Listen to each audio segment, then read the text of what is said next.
Hi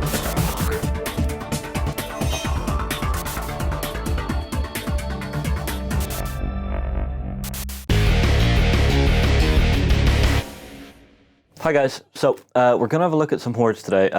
Today it's Xerxes, the Fury of Halaak. He's the new epic cavalry warcaster for the Skorne faction. So let's crack open the box. He looks absolutely huge.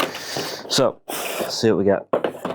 So a little bit of foam, nothing in the little compartment, so it's just a big blister.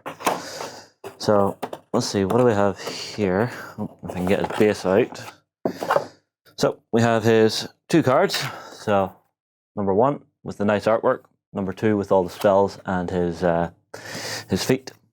You get the big base, so epic cavalry warcaster. So he's up there with the Abyssalonia. So let's quickly crack open the parts and start having a look at, first off, his mount. This thing is massive, and it's absolutely chock full of amazing detail, right down to even just little bits of rope and stuff where they've been tying on armor plate in a rather shoddy fashion. And I mean shoddy as in the Skorne themselves are just bolting bits of armor on, not privateer, because these guys have done a brilliant job. I'm actually seeing little numbers on some of the connection points, so this might actually be an easier build than some of the stuff that I've seen. So that's the main mount body. We've got this, which I'll assume is Xerxes' cloak. Now this is a hybrid kit, so you're going to have this plastic resin. Oh wow, great detail in the segmented armor down around here, and see, I'm not sure if you would count this as a metal or a fabric bottom to the cloak. I'll maybe need to talk to Roman about that. Next up we have what appears to be parts of a standard. This thing is really nicely detailed and big bladed parts all around it. Next up, we have the legs of the mount. So I think this is single pose, so you're not really going to do much aside from what the guys at Privateer intend you to do. So we've got the first leg, short and stumpy. Next one, a little bit raised up. We then have the two hind legs, again with this really nice, rough hammered armor plate on them with sort of spiked inlays and stuff, which is really cool.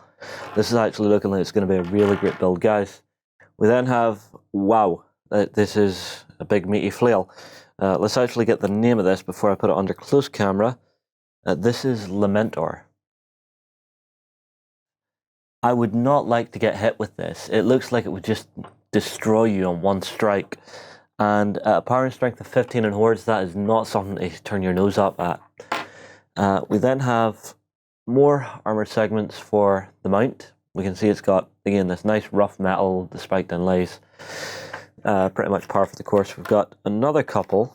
I'm not sure where all of these go, but as you can see, there is fantastic detail on these. I'm absolutely loving this kit. It's big, it's meaty, and it feels like Xerxes, even though he's actually been injured, which is why he's having to ride the mount, is going to be doing some severe damage. Now we have this little component here. I'm not quite sure what this is.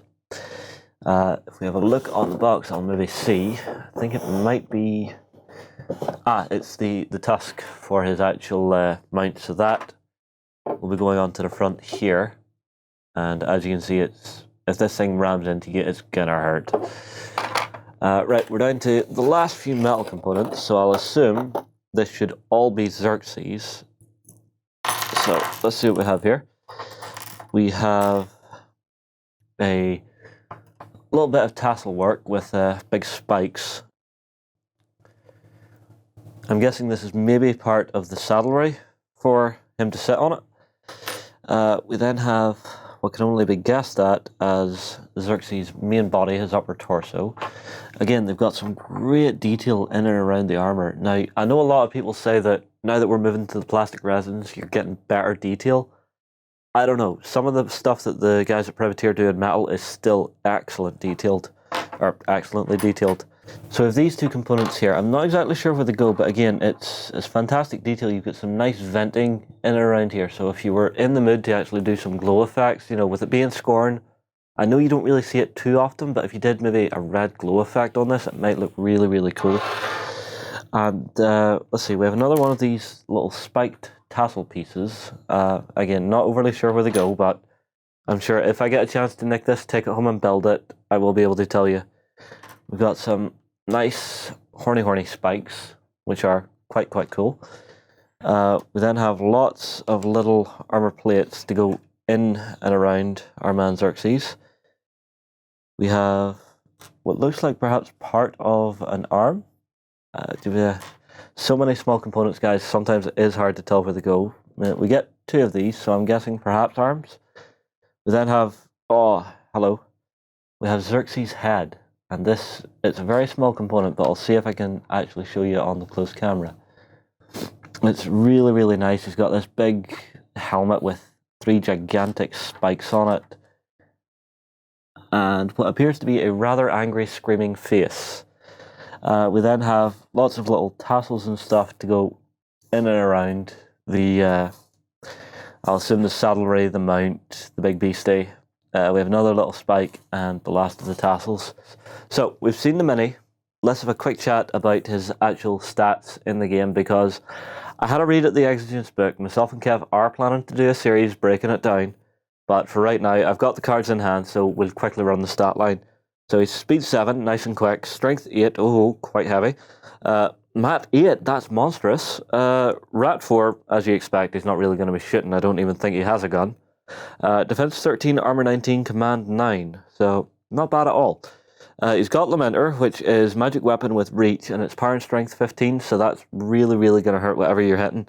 He's Fury 5. He's got his War Standard, which is the big bit here. I think I actually need to straighten this out, which is what had confused me, because you've got his hand here, and then, well, if he swings that at someone, he's going to decapitate them.